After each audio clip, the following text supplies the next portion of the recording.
ఎందుకు మారు మనస్సు, దేనికి ఇది అవసరమై ఉన్నది అనే మాటను మనం చూస్తే యేసుక్రీస్తు ఒక ఉపమానం చెబుతూ ఒక మాట చెప్పాడు. 15వ అధ్యాయము లూకా సువార్తలోనే 10వ వచనంలో ఉంటది ఒక మాట. అటువలే మారు మనస్సు పొందు ఒక పాపి విషయమై దేవుని దూతల ఎదుట సంతోషము కలుగునని మీతో చెప్పుచున్నాను అని ఏం చెబుతూ ఉన్నాడు ఇక్కడ ప్రభువైన యేసుక్రీస్తు? నాణ్యముల గురించి మాట్లాడాడు ఆయన. ఉపమానము తెలియజేస్తూ ఏ స్త్రీకైనను 10 ఎండి నాణ్యములు ఉండగా వాటిలో ఒక నాణ్యము పోగొట్టుకుంటే ఏం చేసిద్దంట? ఆమె ఎతకదా? అది దొరికే వరకు దానిని జాగ్రత్తగా వెతకదా?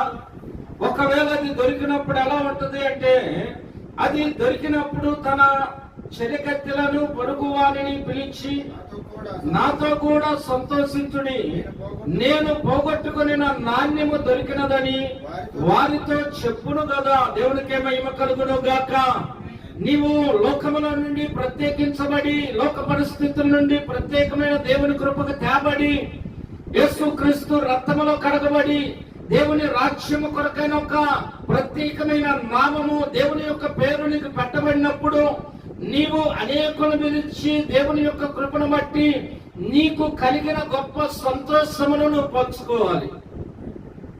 ఈరోజు మనం గమనిస్తూ ఉన్నాము, దేవుని యొక్క సన్నిధిలో దేవుడు మనకిచ్చిన కృపను బట్టి, దేవుడు మనకిచ్చిన ఆ అధికారం లేదా అభిషేకాన్ని ఎంతమంది పొందగలుగుతూ ఉన్నాము అంటే, చాలా మంది కూడా దేవుని యొక్క వాక్యములో దూరస్తులుగాను, దేవుని యొక్క కృపకు సమీపంగా లేని వారిగా ఉంటూ ఉన్నారు.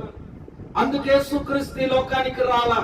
అందుకు యేసుక్రీస్తు ఈ రీతిగా మనల్ని సిద్ధపరచడం లేదు. కానీ మనలో ఉన్న ప్రతిదీ పోగొట్టి మనమందరము కూడా ఒకే ఆత్మచేత నింపబడి మారు మనస్సు అనే ఆ ప్రభావం, ఆ యొక్క పరిస్థితులు గుండా దేవుని రాజ్యమునకు మనం చేర్చబడుటకు ఆయనే శరీరధారిగా వచ్చాడు.